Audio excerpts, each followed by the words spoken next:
समक्ष बैठे हुए भैंसवारे के प्रबुद्ध श्रोताओं को नमन करता हूँ।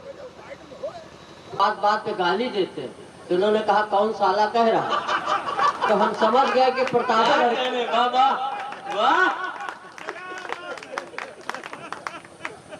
बहुत लंबी लंबी फेंक रहे हो। प्रतापगढ़ के विषय में शायद आपने एक बात नहीं सुनी, पढ़ा लिखा तो फिर दैयों से बड़ा। यहाँ खिलाड़ी का कोई जनपद ऐसा नहीं जहाँ पे न गया। जी जी, भगवान विश्वकर्मा के पावन जयंती पे उनके श्री चरणों में केवल कुछ पंक्तियां निवेदित करता हूँ, स्वागत है।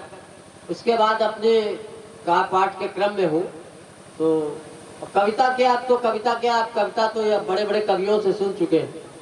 अब हम कविता क्या सुनाएंगे बीघापुर में, हम भी बिस्वा हैं समझो, बाकी सब हेक्टेयर एकड़ वाले निपट चुके।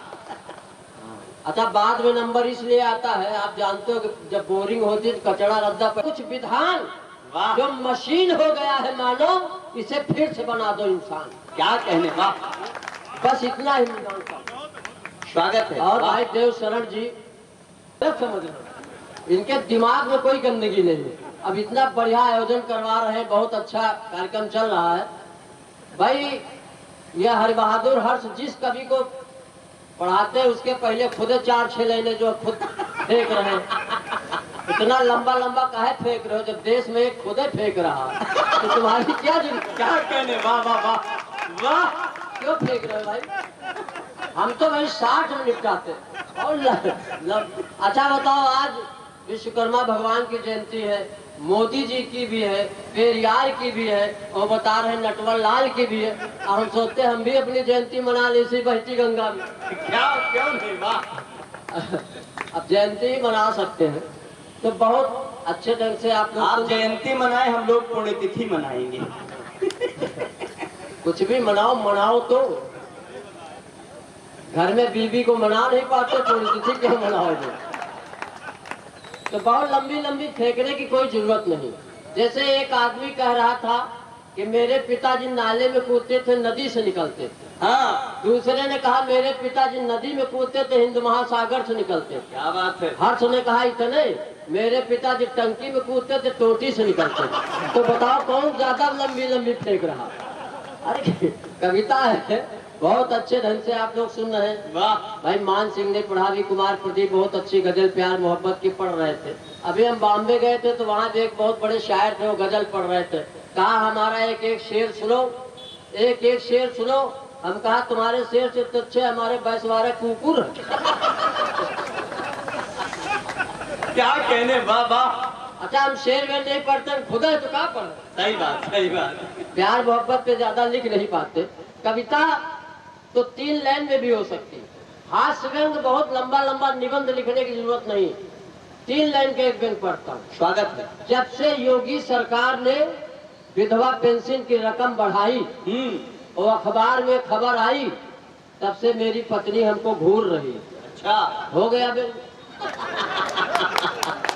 बहुत ज्यादा लंबा अब कुछ लोगों के घर में समझ में आएगी तो ताली रास्ते में बजाएंगे। नहीं, कोई बात नहीं, सब लोग तालियां बजाएंगे। 15 दिन के लोग बैठे हुए, काफी बुजुर्ग लोग बैठे हुए। कई लोग तो ऐसे दिख रहे हैं जैसे भगवान से खाली 2 साल छोटे, इतने बुजुर्ग।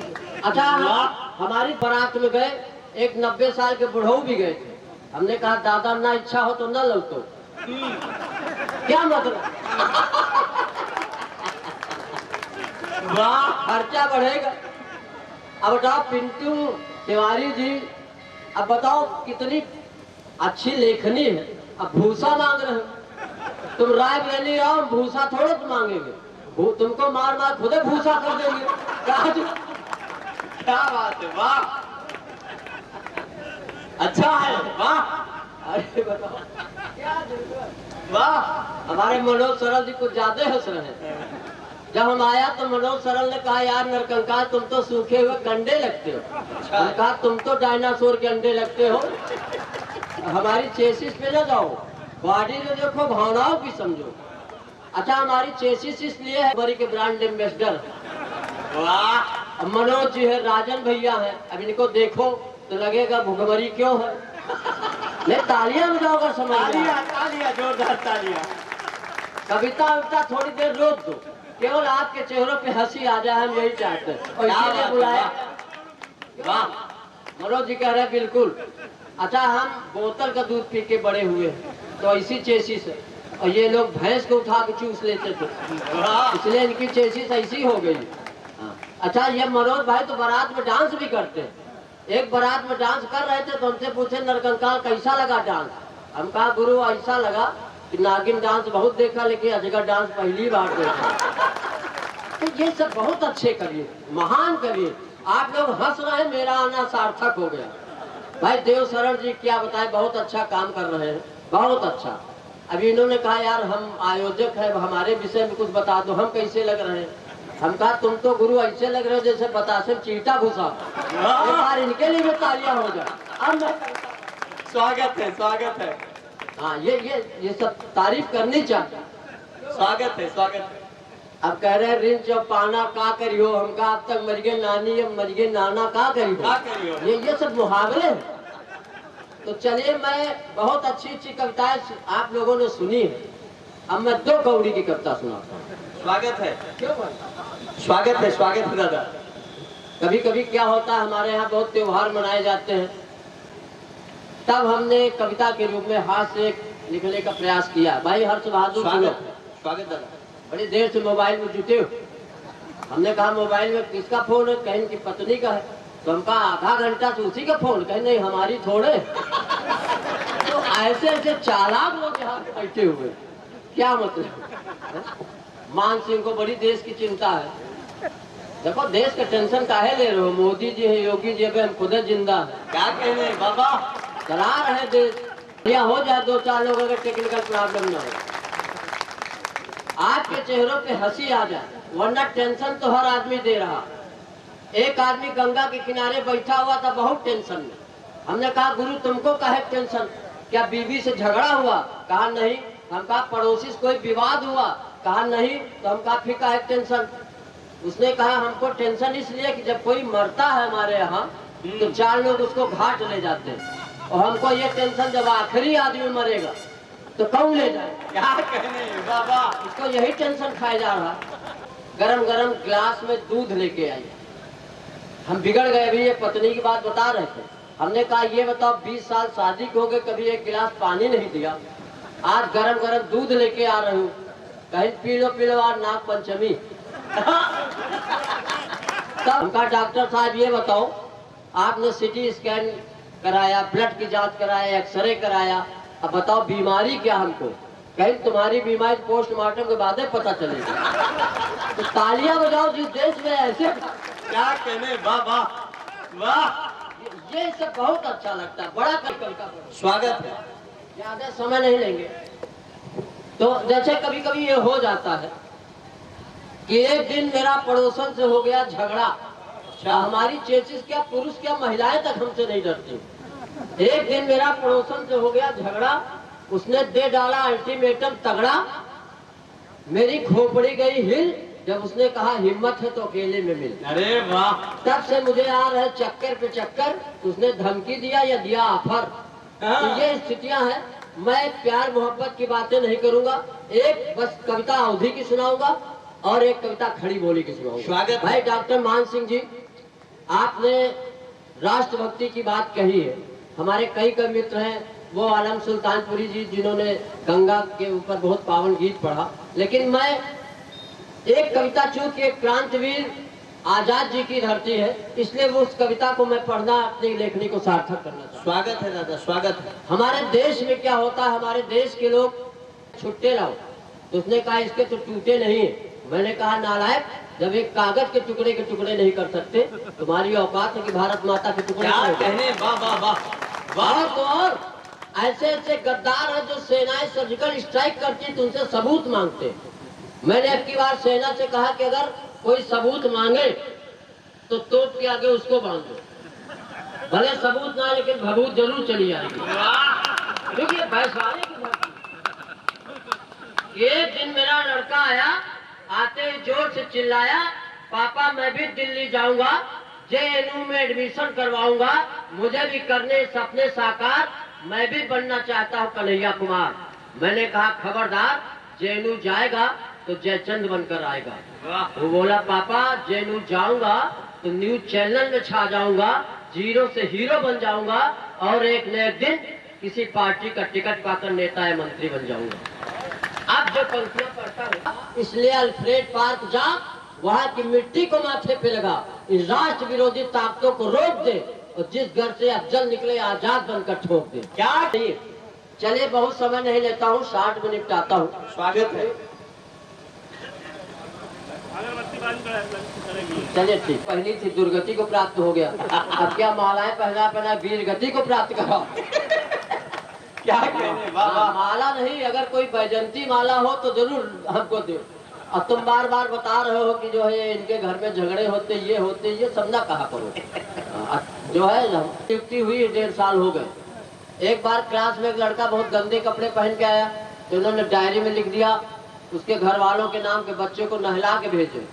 तो उसके मम्मी ने कहा सुनो, बच्चे को पढ़ाया करो, सूंघा न करो। तो जहाँ ये स्थितियां हो गई तो क्या हो। चलिए, जिस कविता के लिए भाई आदरणीय देव शरण जी ने हमको बुलाया है और उनका आदेश है, इनके आदेश को मैं सिरोधार्य करते हुए वो कविता। स्वागत है दादा। थोड़ा सा तालियां बजा दो तो हमारी जो लगेगा कि आप मेरी बात आप तक पहुंच रही है। दुनिया कमाए पैसा, आजकल सब कोई पैसा कमाने के चक्कर में है। केवल एक कवि ऐसी प्रजाति है प्रेम में आए हुए लोग कि दुनिया कमाए पैसा, हम हो कमाई का पैसा तय मुसरा खड़े हो जाए का। कार तड़प जी झकत रहे, पावे का 2 रोटी, आज चढ़े गाड़ी में घूमे खड़ी है पक्की कोठी। क्या बात। 10% महू उठाई का, दुनिया कमाए पैसा, हम हो कमाई का। क्या बात। देखो यहाँ बैठे हो तो बुरा नहीं मानेंगे। हाहाकारी दादा कहते थे कि अगर यहाँ जहाँ रहो वहाँ के लिए कुछ न कहो, क्योंकि सुरक्षित हमको भी जाना।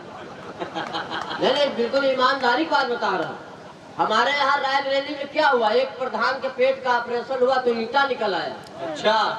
डॉक्टर के पास गए तो जब ऑपरेशन किया तो ईंटा निकला, तो डॉक्टर ने घर वालों से कहा जल्दी लाए, इसलिए ईंटा निकला। अगर और देर करते तो खरिंजा निकलता, और देर करते तो भट्ठा निकल सकता। तो तालियां बजाइए, ये विकास। भट्ठा का कोई जोड़ नहीं है। हर नेता कहता है विकास होगा, विकास होगा, विकास। एक बूढ़ा खड़ी हुई, कहीं कहाँ विकास हुआ, हमें ये तो पिंकी है। तो ये होता है कि सोच रहे अब की प्रधानी जोर लगाई का, MP MLA के चुनाव में टिकट कटाई का, ताजमहल लाल किला कुतुब मीनार बेच खाई का, दुनिया कमाए पैसा, हम कमाई का। वाह वाह वाह वाह। दाढ़ी बड़ी बड़ी जटा रखाई का, पैसा ते चेला चेलन की पीठी सोहराई का, दुनिया कमाए पैसा, हमू कमाई का। सोच रहे रमू बापू आशा राम हो जाई का।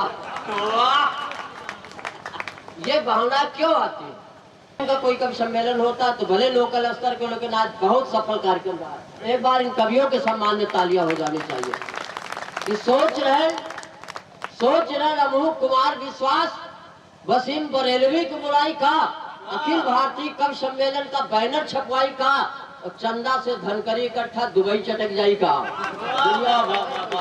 दुनिया कमाई का। ये भावनाएं आती क्यों? यही सोचकर एक दिन किया लेखनी बंद, यही बात बस राम को आई नहीं पसंद। बोले कविता मेरा चरित्र है, कविता मेरा कर्म, कविता मेरा मर्म है, कविता मेरा धर्म, कविता लिख वरना बाढ़ उठाई का, दुनिया कमा। और चलते तो वो पूरे देश में और पूरी दुनिया में छा जाती है। तो चूंकि यहाँ प्रबुद्ध वर्ग बैठा हुआ, आपके सम्मान में कवि सम्मेलन तो बहुत होते, लेकिन कविता सम्मेलन भी होना चाहिए। मैं पढ़ता हूँ और आपका आशीर्वाद चाहता हूँ। स्वागत है दादा। हमारे देश में अभी देखो लखीमपुर में भी 2 सगी बहनों के साथ ये जब से दुष्कर्म जैसी घटनाएं हो रही, बहुत पीड़ा होती है। ऐसे होते रहते हैं। तब मैं महाभारत से 4 पात्र उठाता हूँ और आपकी अदालत में कविता पढ़ता हूँ। स्वागत। धृतराष्ट्र ने पूछा संजय आज के क्या समाचार है? संजय बोला महाराज कुछ मत पूछिए, हम बेबस है, लाचार है। धृतराष्ट्र ने कहा संजय डरो नहीं, साफ साफ कहो, जो देख रहे हो वो कहो, भावनाओं में मत कहो। संजय बोला महाराज हस्तिनापुर ही नहीं पूरा देश रो रहा है, आपके दरबार में द्रौपदी चीर हरण हुआ था और आए दिन गैंगरेप हो रहा है। क्या कहने। वाह वाह वाह। मरणासन है, धर्म की थम रहे सांसें, महाराज मैं आज भी देख रहा हूँ पेड़ से लटकती हुई लाशें। ये सुनकर गांधारी रोने लगी, ये सुनकर गांधारी रोने लगी, आंखों में बंधी पट्टी आंसुओं से भिगोने लगी। बोली काश यदि मैं पहले जान जाती, कदापि अपनी छाती का दूध कौरों को नहीं पिलाती। क्या कहने नाम धर्म गुरु बोले बापू आशाराम। महाराज देश और वंश को बाद में बचाइए, पहले मुझे जेल से छुड़वाइए। और अंतिम पंक्तियां आपके प्रस्तुत करता हूँ, संवेदना की पंक्तियां संप्रेषित करता हूँ। स्वागत। और एक हल ढूंढने की कोशिश की है महाभारत से। संजय बोला महाराज जब तक पांचाली दुशासन के रक्त से अपने केस नहीं धोएगी, इस राष्ट्र की संस्कृति इसी तरह रहेगी, पिंड नहीं छोड़ेगी, नहीं छोड़ेगी। धन्यवाद, जय हिंद। हाँ।